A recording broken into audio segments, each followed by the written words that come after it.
Alright guys, this is La Piñata. The art history section for this is La Piñata by Diego Rivera. First part of this activity is a color planning sheet. We want to use an ABC pattern or a 1, 2, 3 pattern or a 3-color pattern that repeats. So my first one, I've chosen orange, purple, and yellow. And I'm starting at the top with my orange, then doing my purple around the eye, then I'll be doing yellow underneath that section, and I will repeat it. If you'll notice, there are 6 stripes for color in each of these piñatas, and so you can repeat your pattern once and then twice.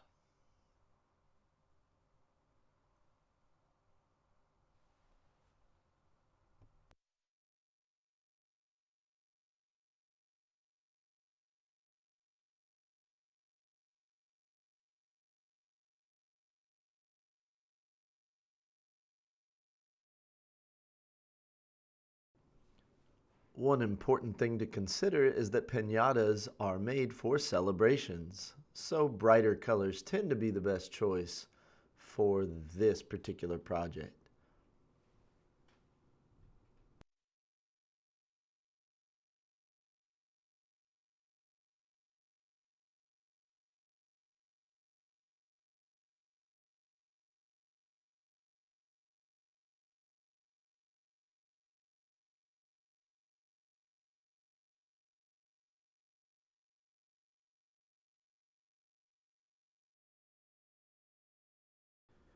After you've completed one color idea, go ahead and choose 3 different colors and try a new pattern.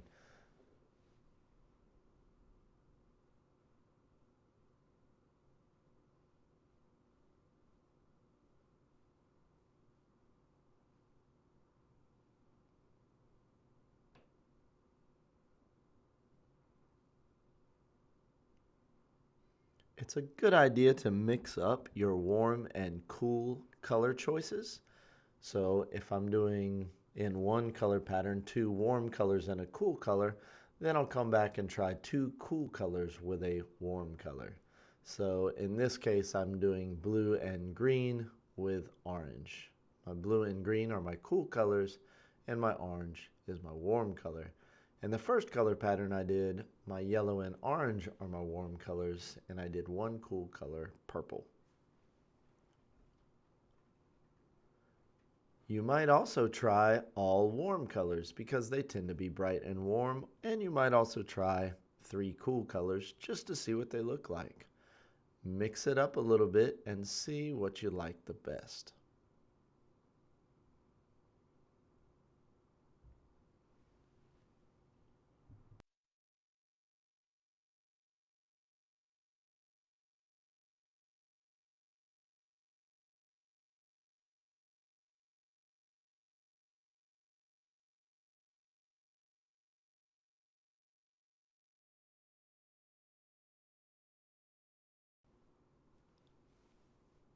And on this larger piñata, I'm choosing 3 different colors again. And we have the larger piñata because this is actually the real size of what our paper piñata is going to be. So we'll make our paper piñata later out of construction paper, and it's a lot of fun. I'd just like to introduce this with some color planning first so that you can make some decisions ahead of time before you actually have to choose your construction paper. Because once we start gluing the construction paper and cutting it out and all of that, sometimes we haven't thought about our colors yet. It just helps to think about some of this stuff ahead of time. It also creates the habit of just thinking before we do any amount of more in-depth work, I guess, so to speak. This is just an easy way to kind of get some color down and see if we like it, to see the colors together, see if they play well together, so to speak. And if we like what we do, by giving ourselves 3 options, we can really take a look and see if one color pattern works better or is more appropriate for a piñata. For instance, just being fun and celebratory, you know, tends to jump out. One just seems to fit better when we do it this way.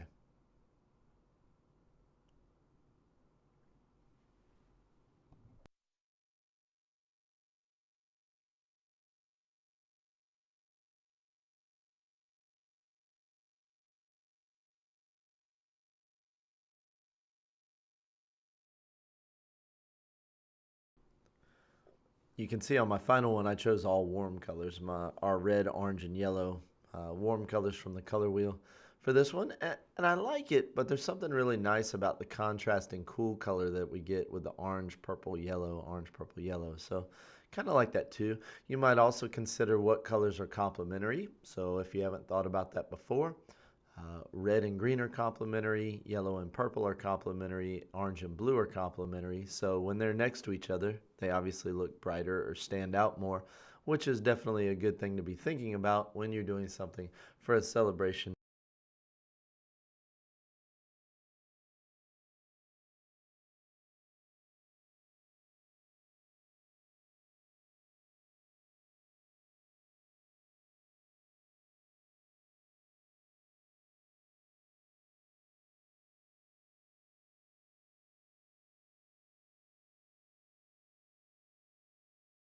All right, that concludes our color studies. Now it's time for the next part of our activity. And for this, we want to have our color study handy, and we want some construction paper that goes along with the color scheme we chose. So you can probably see my construction paper there, and I've chosen my orange, yellow, and purple, or orange, purple, and yellow color pattern. And so now, what we're going to do is we're going to start gluing these strips of paper down on one of these larger piñatas. And we have two here on the page so that if we mess up, it's no big deal.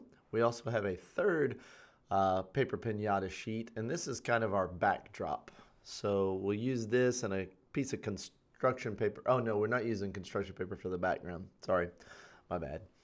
But what we will do is we'll take our construction paper, and the strips of construction paper are 1 inch by, I believe, 4 inches, and that should be large enough to cover over our piñata on the printed page. So we need 6 strips of paper, 2 of each color, to complete this. And it's going to look a little bit funny as we glue, but we want to start at the bottom of our piñata. So we want to cover over the feet first, and we're going to do this a little bit like shingles on a roof so that the bottom lays down first. And I am color matching my color scheme that we did in step 1. So I notice that the feet are yellow, so I'm going to take my yellow construction paper, put glue all the way on one side. So even though we're only covering the feet, we want to make sure that the whole strip is glued down, and that will make a little bit more sense later on, but we're just going to glue this first strip down, press it down really well, make sure it's solid on there, and then we'll move to our next color.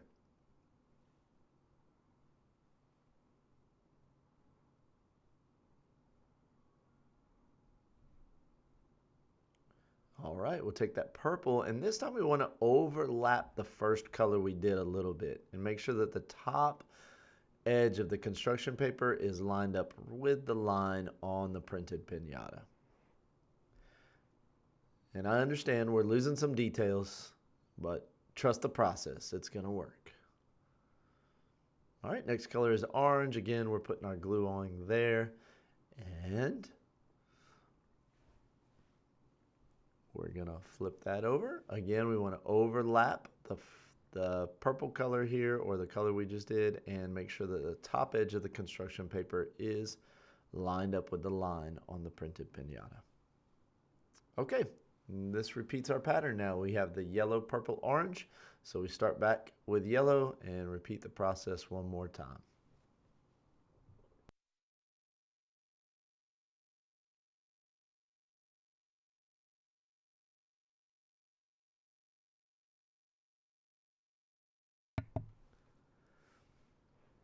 This piece you really do want to line up as cleanly as you can from the tip of the nose to the tail of your piñata.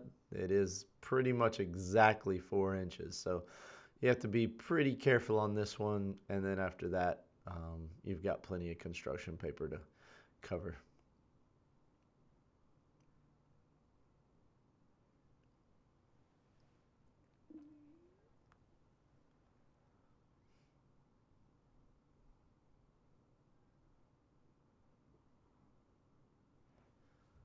All right, one little bit to go. And I just cut this one in half or tore it in half because you don't need a whole sheet. And let's just go a little bit quicker. Yep. This time also I'm putting some down on the paper, and the reason why is because we're going to be cutting this out, and it just helps to have as much glue as possible on these little portions. We don't want the construction paper peeling up when we start to cut this off. So add a little bit of extra glue there for the finishing touch on there. Okay, so we can't see our piñata anymore, and this kind of can be a mental hurdle sometimes, like, wait, what's happening? But if you flip your paper over, you can see the lines of the piñata through the paper, and we just take a pencil and sketch right on top or trace right on top of those lines, and that's how we can see what we're going to cut out.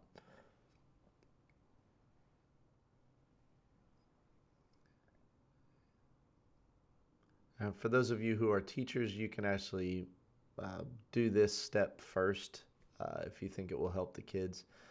Um, but once you've got it traced out, and you can cut it with scissors. Obviously, don't cut at it looking at this side. That's not going to help you very much. You want to be cutting with the construction paper down so that you can see where you're supposed to cut, and you cut right along the piñata lines. One thing I like to talk about here is try to cut into the corners from two different places and then cut across. You can even fold the paper after you make your two cuts just to make it a little bit easier to get in there. But this will give you a lot cleaner cuts than if you try to kind of spin the scissors or rotate the scissors around as you go. And this is also true up at the ears and those little spaces. Even anywhere there's like a really kind of right angle or tougher angle to do, it helps to cut in from two different angles. This will just make your reduce the likelihood that you're going to tear the paper when you're spinning the scissors, or by spinning the scissors, I should say. There we go.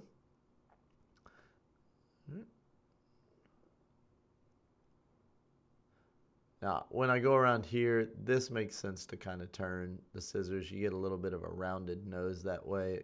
It makes it not quite as pointy, which I think is kind of nice there. But you'll notice I changed the direction of the paper as I cut around the ears. Each time I have to make one of these cuts, especially down into this pointy part that's in between the ears, I don't want to try and reverse my scissors around and cut my way out. I just want to cut in to the V. And that's going to save you from tearing your paper. Okay, so that's just a good technique. Also, you might notice where the scissors, at the hinge of the scissors, you may get a little bit better cutting power as you get to the tip of the scissors, depending on how old your scissors are. You may not get as good of a cut out at the tip of the scissors. So just something to bear in mind. The scissors are going to, different pairs of scissors behave a different way, but it's good to understand the closer you are to that hinge, typically, the tighter the blades kind of move together, and that gives you a better cut. So there we go. Our little piñata now is ready. And this is a challenge too for the students sometimes, because we're getting ready to do a step that can be shocking. After putting all that work into your piñata and making it look so good, we're getting ready to tear this little fella in half, because an open piñata is more fun than a closed piñata. So we're going to open this piñata up here right in the middle, and you can tear it all the way through, or if you want to leave a little bit hanging on, you can. I just find by tearing it all the way through, you can open it up a little bit more. So we're going to open up this piñata, and then we're going to draw some candy falling out underneath it. And we're also going to draw a string or a rope that's sort of holding this piñata up. We can just glue these two pieces down on our background piece.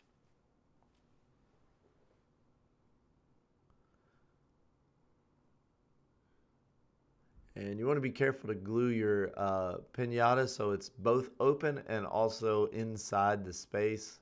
Try not to glue your piñata outside that box. That would just make it look like it's framed well. If you do, it's no big deal. So Yeah, I think I'm moving mine right now because I got it a little bit high on the page, which was going to make the ears kind of pop out of the box, which is not bad. It's just it doesn't leave a lot of room for the rope that we're going to draw in. So if you place the pinata within that sort of black boundary line, it just makes it a little bit easier to fit the rope in.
All right, now that that's done, we can start with the rest of the artwork, which is kind of the finishing touches, I guess, but there's still a decent amount left to do. So you're going to want your pencil. You're going to want like a skinny marker of some sort. And then I like to use colored pencils because our candy is going to be kind of small and it helps to have a nice point to be able to fill in the small spaces. Now for our rope, we draw a wavy line and we want to draw two of them that are parallel to each other. And we do it this way so it looks kind of like it's in the action mode of being hit and opening up. And then we want to draw some diagonal lines inside of our two parallel lines to give the rope a little bit of texture.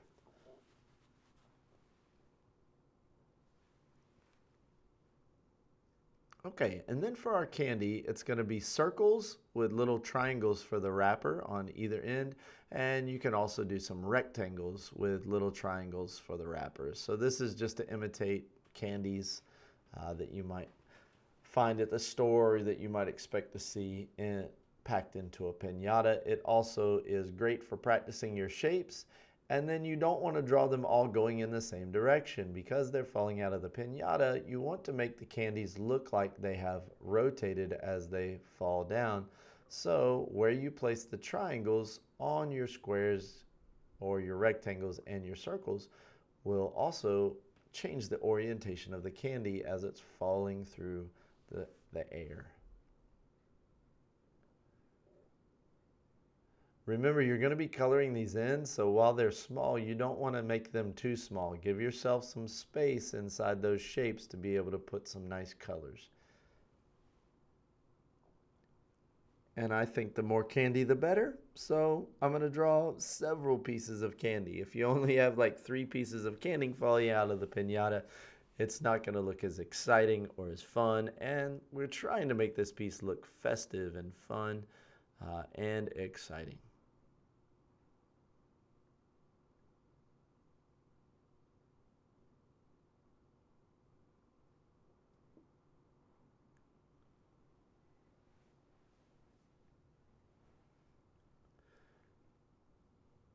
You'll also notice that the candy is falling down and it's spreading out a little bit as it falls, but we aren't drawing candy all over the place. We're drawing it as if the piñata broke open and now it's kind of spilling out onto the ground below, which is where all the kids will be trying to dive and grab at the candy. So of course, in real life, if you were to smack this, the candy might go all over the place. But in this, I guess we're thinking that it's after that big initial smack, and now it's starting to settle a little bit, and the candy's dumping out and down. Now we'll take our black marker, skinny black marker, and I recommend doing marker just because if you were to do it with colored pencil and you started to color in with your other colored pencils, sometimes the black will smear in with your colors and change the color of them a little bit, but the black just stays put where you put it. So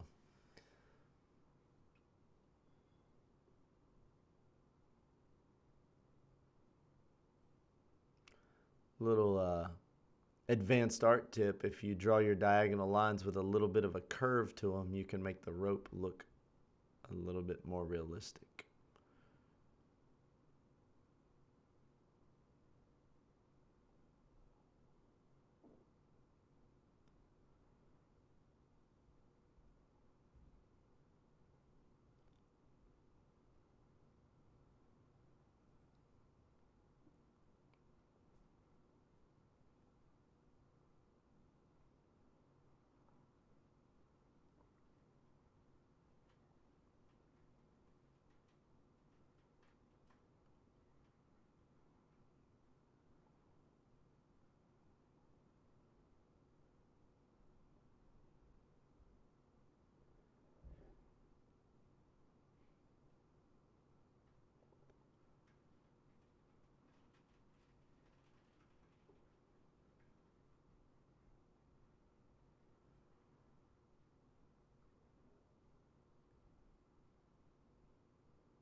Now, looking at this, I decide that it would be really cool to put a couple more pieces of candy halfway on and halfway off the canvas, because that's going to make it look like the candy is falling out of frame somewhere down below.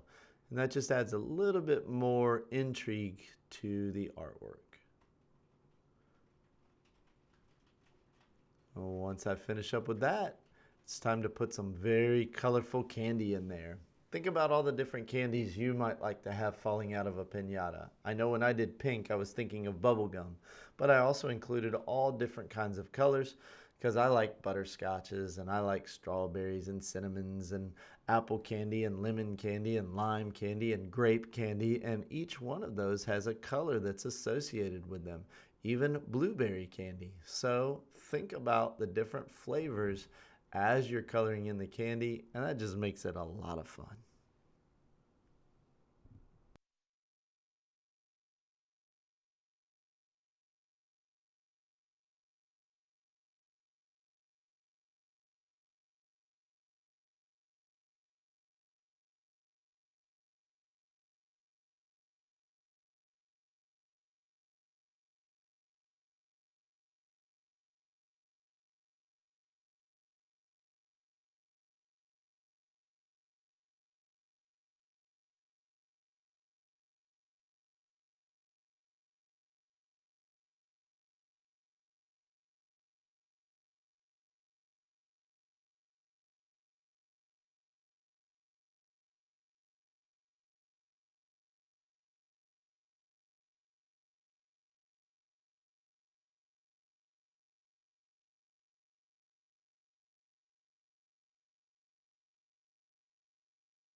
All right, now that all the candy is colored, we have just a few finishing touches. First one is decide a color for your rope or your string or your twine. Go ahead and fill that color in. And then if you have googly eyes, this is a great thing to finish your piñata with, is a big old googly eye right there. But if you don't, you can take the other piñata from the piñata page and you can cut out the eyeball, which is what I've done in this example, just in case you didn't have googly eyes. You just cut out one of those eyeballs and put a little glue on the back side of it like so. Be careful not to get glue all over your fingers when you do this. And then put your eyeball on there, and there you have it, all done. If this video helped you out, please give it a like. Please be sure to share it as well. And if you haven't already, subscribe to the channel. Thanks so much.